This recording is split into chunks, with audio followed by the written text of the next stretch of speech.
আমরা যে বারবার বলি ভাবিয়া করিও কাজ করিয়া ভাবিও না। সৌদি আরবে এখন হাতে গোনা কয়েকটা কোম্পানি ভিসা দেয়, আর বাকি যেই কয়টা তুমি দেখতেছো এগুলা কোনো ভিসা না। সৌদি আরবে কয়েকটা কোম্পানি ভিসা দেয় যাদের বেতন মাত্র বাংলাদেশের 16,000, 17,000, 20,000 বা সৌদি আরবের 800 টাকা, 900 টাকা, 1,000 টাকা।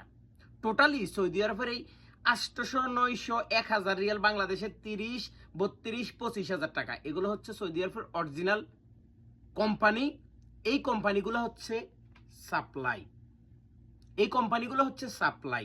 সৌদি আরবের সরকার চাইতেছে কোনো মানুষ ফ্রি ভিসা অথবা কোনো মানুষ সাপ্লাইয়ের আন্ডার ছাড়া বাহিরে যেন কাজ না করে। সৌদি সরকার কি চাইতেছে, ধরেন আমার এই প্রতিষ্ঠানের জন্য 20 জন লোকের